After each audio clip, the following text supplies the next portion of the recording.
we're gonna talk about the big no-nos from the case. Oh no, yep, we're gonna do it. Content warning, because this video contains discussions and/or depictions of violence, murder, drug use, domestic abuse, and viewer discretion is strongly advised. In the harsh light of judgment, every individual stands accused, perceived as innocent, or as a perpetrator, or at least to have some indicators thereof. You, me, Bethany, Dylan, we all find ourselves on this scale, and we're always being categorized as either pure as the untouched snow or reigning sovereigns in the inferno of hell. Buckle up, bitches.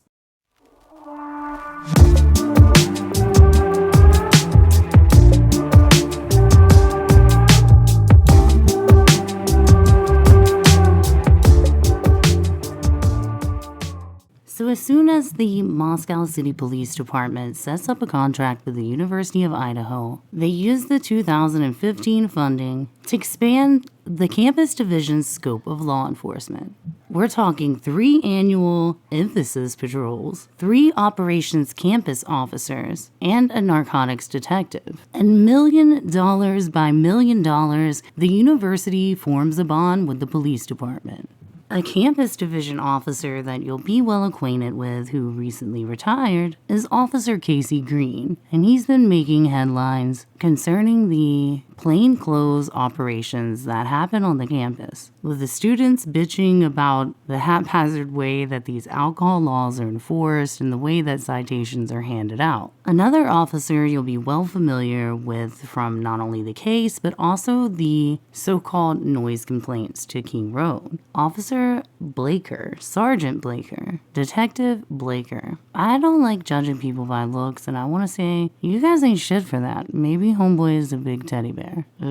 Say it ain't so. He acted up in the front yard, side of the yard, unconstitutionally searched bags and threatened to turn the fuck up. Oh, okay. Well then. So Sergeant Blaker was also the lead narcotics detective for the Quad Cities Task Force. He was even making headlines, conducting controlled buys, which some people call bust and buys. Buy and bust, bust and bag. Fuck, I only came to just buy some drugs, you old hag. I mean, just kidding. Damn, cops, y'all know I'm just playing. A controlled buy is a specific type of buy operation, where the entire transaction is closely monitored and controlled by the law enforcement agency.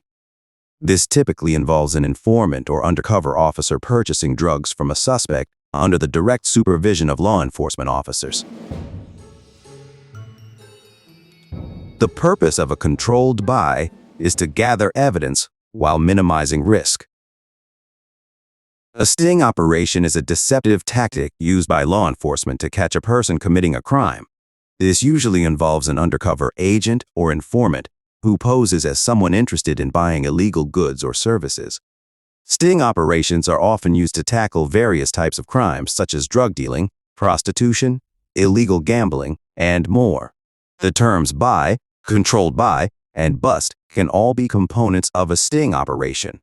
Seriously, the dude was conducting control buys right there, just a spittle's distance from, is spittle a word? From the grub truck. You could spit on the locations that were being broadcast on the news as these controlled buy locations. It's possible you've seen a controlled buy outside of McDonald's, inside McDonald's, at your local gas station, near your local grub truck. Who knows just how thin the blue line goes? But you guys get the point. I've long noted that this is a controlled buy situation, and I believe that obviously the murders, which occurred possibly even immediately after, who knows, but everybody's noted. My antennas are all the way up. Like, FAA's at my door and wants to know why the hell I have shit in their airspace without going through the proper channels. My bad. I think that makes a lot of sense when you look at the notices that are filed on behalf of the estates of Kaylee, Maddie, and her family via her estate filed the same paperwork.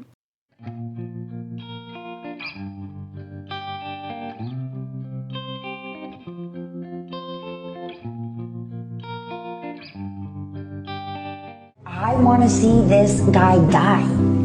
Like, I don't want him breathing any longer. They say, oh, he's living in hell already.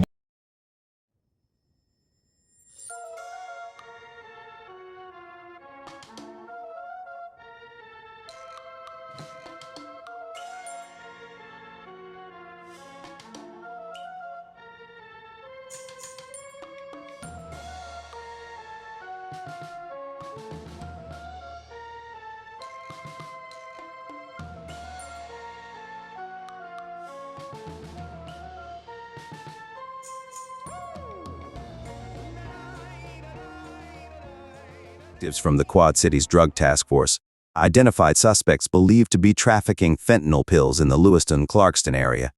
The suspects, based in Lewiston, stored their drugs in a Clarkston storage unit. They were observed making a trip to Spokane, likely for more supplies. Upon their return, they visited their storage unit. A subsequent search warrant led to the discovery of around 900 fentanyl pills in the unit.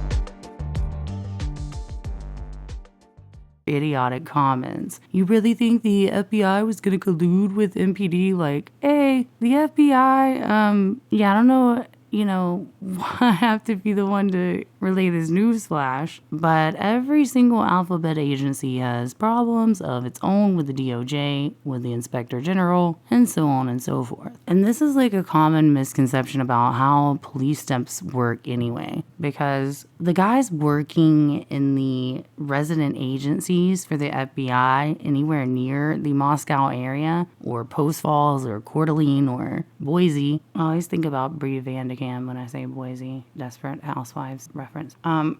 So all of those guys are former Moscow police, former Latah County sheriffs, former Coeur d'Alene coppers.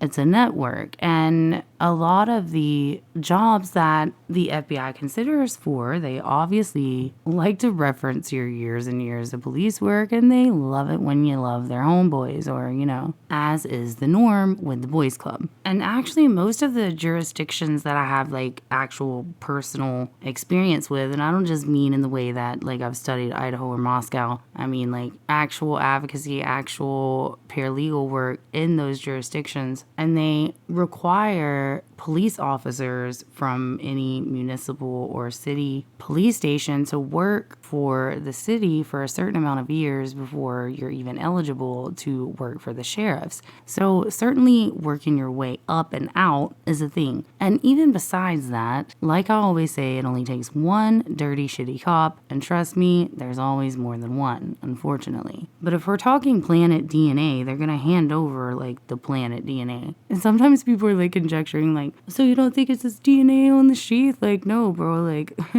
other people's theories is actually that it's planted, so I don't think you understand. Like, most of us have faith that it's his DNA on the knife sheath. We suppose that somebody around there has enough brains to actually, plant their target's DNA on murder evidence. But, nothing would surprise me at this point. I'm just saying. Woo! Moving on up to the federal side. That didn't really work out. I tried, though. George and Wheezy. Like Paul and, I don't know, Chad. What's another, like, cop name? I'm sorry, Paul and Chad. I don't know why I did y'all like that. Y'all didn't deserve that. You really didn't. It was like all this, cop narrating. I have to, like, be rude to people who don't deserve it. Voila, friends. We can pretty much bring this to an end by saying, yeah, what the fuck? Like, so they hired the lead of the Quad Cities Task Force and lead undercover detective. For many years, Blaker was not pictured in any of the PDFs or reports that his station put out because he was actually doing undercover work. So one more small thing before we move on, but whenever people say that the cops near the murder scene that night were doing undercover work, it's a slight misconception about undercover and unmarked police work. So the cops that were obviously initiating an alcohol event with all the cats outside of the King Rong house that night. That kind of works, I guess. Okay, if they were undercover, they basically would have not ever made that initiation. basically look at it like if they were undercover, they would be one of the guys walking around with the cats getting stopped by the police about drinking and all that jazz. Unmarked police are still doing police work. They'll still identify as a police officer, but let's not forget that they're missing an important role, which is being marked for help. And it's a sad fucking thought that if everyone would have escaped and ran out of the house, they wouldn't have even known to trust this car or not, considering, they probably wouldn't know who to trust at this point. It's really fucking sad when the police are unmarked, hidden, and, doing a bunch of fucking stupid traffic stops instead of actually protecting and serving the public. You protect and serve me, but I don't know that you're police unless you want me to know. That's basically an unmarked cop. But it is a distinct and distinguishable difference between undercover work. Jumping back to the moral of the story for the 15th time, I find it odd that the leader of the task force activities and the drug enforcement and drug abatement activities also becomes the lead of this murder case and, of course, our affiant for the arrest of Brian. So I can appreciate those people that are like, I don't think the murders had to do with drugs, but they were college kids. They were probably fucking on drugs. That seems like a more realistic view at this point. No offense to anyone. I've done way too many fucking drugs for me to be able to offend you with that statement. I mean, what? Who said that? A federal agency around that won't tell you that they see undercover work as crucial in their repertoire of ways to take down criminals and quote unquote solve crime. So where people have been suspect about informant information that the defense has been requesting and for which I've conjectured is often at issue concerning all of the discovery that has been sealed, and that's not been specifically about the DNA. The DNA has always been fairly open. We can see a lot of those motions. It's other ones outside of that we've seen often be sealed and then their exhibits sealed as well. I conjecture that this has to do with the informant. And guess what? Chicken butt. Just kidding. All right, so the FBI and all of those other jazzy alphabet agencies investigate murder through DOJ guidelines. And what does the DOJ say about drug hits and the type of murders that occur in relation thereto or thereof? I don't know. I'm sleepy. I mean, just kidding. I totally English. So according to the DOJ, the investigative reality is that most drug-related homicides are eventually solved through intelligence and or informant information. Witnesses in homicide investigations are generally reluctant to get involved. It cites this reluctance as active resistance during the drug-related murder investigation. The only exception is the murder of police officers and innocent civilians. So in other words, it's saying that if someone blatantly kills a marked police officer or innocent civilians, many people speak out and are willing to become informants in the case. But where it concerns crime syndicates, we see that things are much different. Kind of like this case where we have a girl going, I don't want to come and testify. And where we hear Bill himself over and over again talk about the vulnerability of his witnesses, their fear about testifying. And answer me this, I mean, if they're testifying against him and they believe he did it, shouldn't they fear not testifying? Good question. You can't fucking tell yourself good question. Oh. Further, they recommend setting up a task force for this type of investigation due to the particular scale. And remember when everyone is saying, this crime is this big thing? Sorry if I'm repeato girl on this shit, but come on. They were like, these crimes, we called in, the best of the best and had to contact the FBI and whatnot. But lo and behold, we found a knife sheath right under the victim. And guess what? It had a DNA lead right to the suspect. Okay, they needed millions of dollars and a bunch of donations for that. Pretty exciting story, isn't it? So the mission of this team, according to DOJ, is that it needs to be able to reasonably mitigate the interstate and different jurisdictional issues that will come of these drug hits, as I'll call them for now. Establishing intelligence liaisons and narcotic enforcement units, as well as outside agencies like the Indiana police who claim, we didn't know. He just kept running up behind me though. You're driving too close, bro. Ah! I tried that. I must be stopped. So get this, for everyone who thinks controlled buys aren't even a thing. The DOJ is like, don't worry, you guys. Many of the arrested offenders are willing to make deals. So these drug lords who they're allegedly taking down are willing to make the deal and, roll on the murderer. They elect to cooperate with authorities and avoid extended jail time. Yep, don't you know? Their willingness to cooperate presents homicide detectives with an effective strategy for developing criminal informants. And loop-de-doo, drug-related homicide investigations. Specific offenders who've been identified as witnesses in the drug slings can be targeted with a narcotics buy operation in order to force their cooperation in the case. Or a particular neighborhood can be targeted with a buy and bust operation with the objective of snaring potential witnesses to the drug sling. So all of those cases that I conjecture are being protected through many of those seals that we interpreted in previous episodes would be protecting cases like this, where they are actively trying to entrap someone who they believe knows about the murders, but it might actually be drug crimes that this person's going to come down for. Protecting ongoing operations. Again, the Idaho 4 crimes are not ongoing. The trial is ongoing, but it's shifted now from the law enforcement phase and into prosecution's hands. Now, that doesn't mean that it won't slip right back, because that has and will happen again. But you get my drift. Oh, anyway, sometimes I suck at explaining shit. Thanks for trying. Okay, so DOJ separates into 4 categories drug hits, okay? So what it calls a drug hit is, according to them, most often going to be solved by intelligence information, narcotics buy operations, buy and bust operations, and informant information. Interpersonal drug disputes, which it considers another type of category to, that fucking category that no one wants to fall into. Buy and bust operations, informant information, and narcotics buy operations. Murder of innocent bystanders, as the third type, would often offer reward money, offer different Crime Stoppers programs, lots of use of media and press, communities activities, possibly a buy and bust operation where they can, and informant information. But again, when there's a murder of innocent bystanders, there's a lot less informant information to go around. Whereas per a syndicate, many times informants are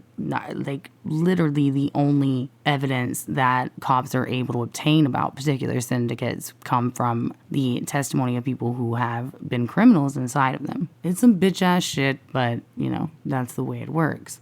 Don't become an informant. Don't work for police. Don't do their job for them. So we see the 4th type is drug assassinations, and intelligence again is their number 1 there. But look at that. They don't just use buy and bust and informant. We actually bring out all of the ingredients here. Utilize the use of media and press, intelligence operations, electronics eavesdropping. And there's even further discussion here about the leeway that, ironically, it literally states fucking quote, ironically, unquote. Well, actually, let's requote that because I'm gonna finish. Ironically, drug-related homicides, which are difficult cases to solve, are particularly amenable to exceptional means clearance due to the continuity and violent nature of drug criminal enterprise. However, in order to effectively utilize the method of crime clearance, the agency must invest unnecessary time and resources into their phase 1 and phase 2 of the drug-related homicide investigation. Now, ironically, fucking phase 1 is actually collecting and processing the crime scene.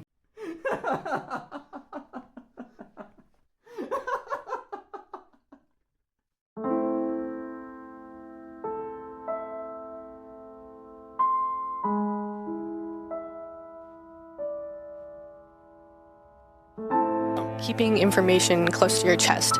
Are you glad that you did that, and were you worried about tipping the suspect off? I will 100% stand behind the way that we handled this investigation, and this all started from day 1.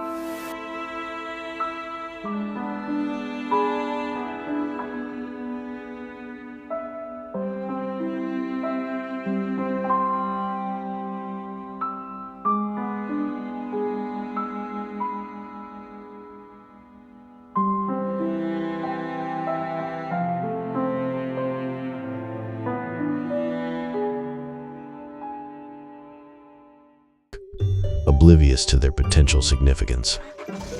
As the vehicle rumbled to life, a gust of wind swept across the town square.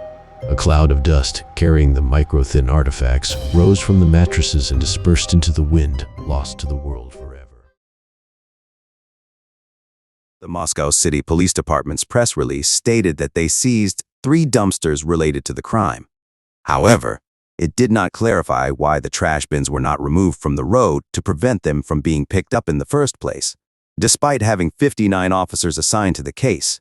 But here, of course, broken fucking record. I don't understand. It makes me feel like literally nothing has evolved since like the Milford experiment. The Milford experiment proved that like people are willing to give you enough electricity through your body if directed to by some random person in a uniform. Legit an actor in a uniform who has been instructed, the participants been instructed that these amounts of voltage will actually kill the person who they could hear yelling in pain, and they fucking kept zapping their ass because people are willing to go to extreme lengths for authority or just for a uniform. A case I got into last year was actually about the police allowing and handing, the first responders in the ambulance actually gave a midwife 2 sets of shears which were not meant for episiotomies in order to attempt like an impromptu episiotomy, and she broke the first pair and they gave her another one. And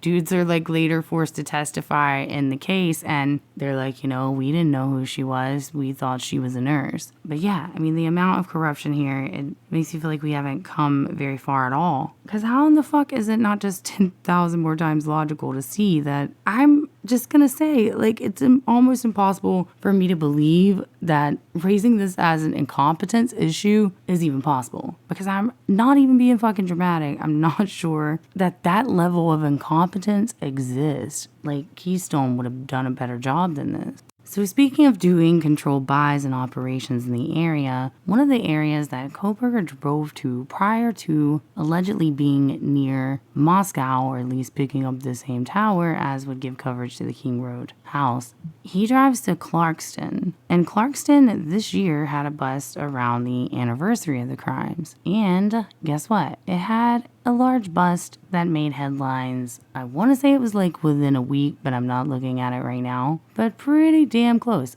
Enough that I was like, yo. And hopefully you're looking at it right now if the production of this video went right. Or maybe I'm editing this part out.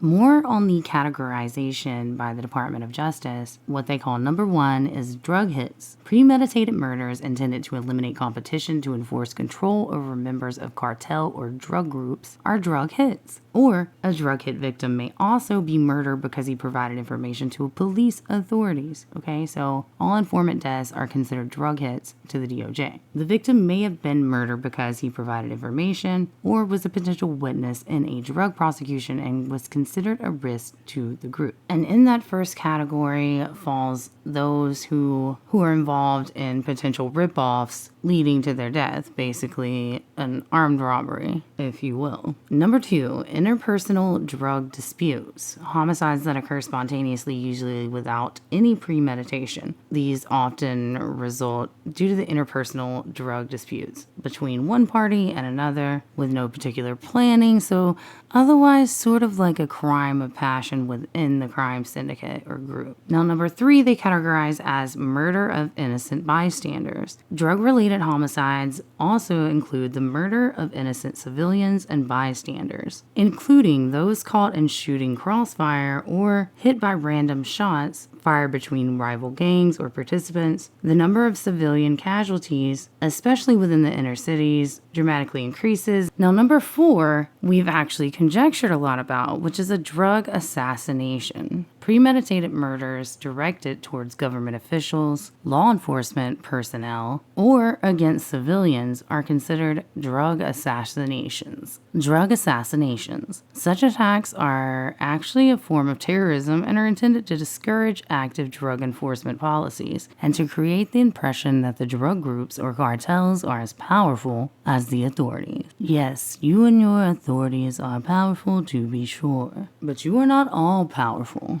But to get a little more specific, that is the rarer of those 4 types. This case is complicated. I think it's going to absorb the efforts of all the attorneys that are standing before you right now, just on the issue of guilt.